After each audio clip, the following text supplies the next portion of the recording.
All right, let's go to the international panel right now. Sky News contributor Kosha Gada, former Labor MP Michael Danby. Well, welcome to you both. Kosha, I wanted to make this point because I was flicking around all the US channels I like to watch on a weekend. Yes, I have no life, but anyway, there we go.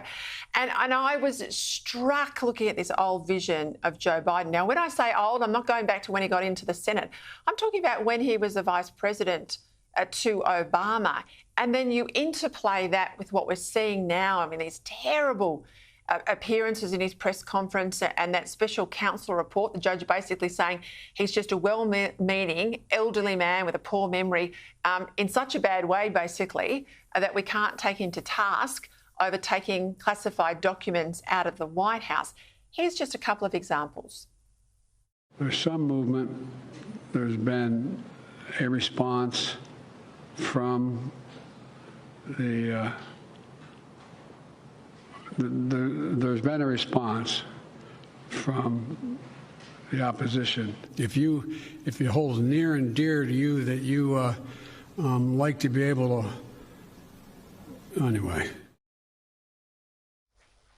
Now, this isn't even 10 years ago. This is when he was vice president addressing the 2016 Democratic National Convention. Have a listen. We cannot elect a man who belittles our closest allies while embracing dictators like Vladimir Putin. Now, watch a longer form of that, but I mean, you get my point, Kosha. He has clearly declined. He has, Peta. It's great to be with you. Excuse me, I've got a frog in my throat. You know, it's sad on a human level when we see this. Everybody who's had aging parents or grandparents, you can see that the decline is not linear, it's exponential. And, you know, the decline that can happen in a year can be much more than what happened 5 years prior. And your juxtaposition there just shows that in a pretty searing and undeniable way. I think, you know, what you're seeing with the special counsel report that came out, such kind of video evidence that is out there and mounting, is it's becoming impossible to ignore. The whole world can see it with this evidence. And yet here we are where he is the presumptive nominee unless something changes or happens between now and Election Day. And it's a little bit of a head scratcher, I think, for many in the world following the US election.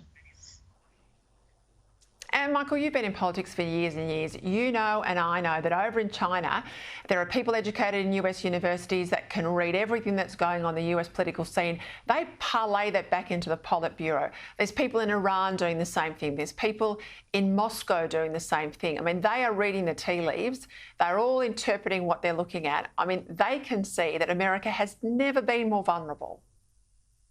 For the sake of the United States, President Biden ought to announced that he will resign at the election, not beforehand, because we don't want Kamala Harris, who's not capable, and just an example of identity politics going in. But there is hope, Peter.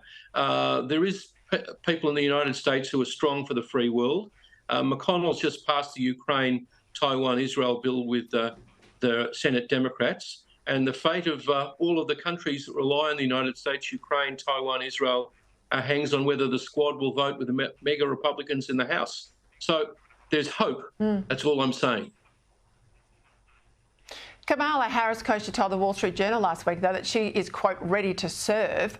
I mean, is she shaking her tail feather in hope there? Or, I mean, or is this a serious play? I read that as a shot across the bow. I really do. And, you know, this is part of the conundrum that they're in with Biden still being the front runner. And then the number two is somebody who's not reliable, which makes it very, very difficult for him to step aside before the election, as Michael said. I think she's, you know, signaling there that, hey, don't just assume that you can step past me and sidestep me, because especially for the Democrats, Black America is a very, very key part of their electorate coalition strategy. And if they supersede her, or sidestep her with somebody else like Gavin Newsom from California, there could be backlash for that very important segment of the electorate. So I think she's actually making her claim in that way, and it'll be very interesting to see how all this pans out.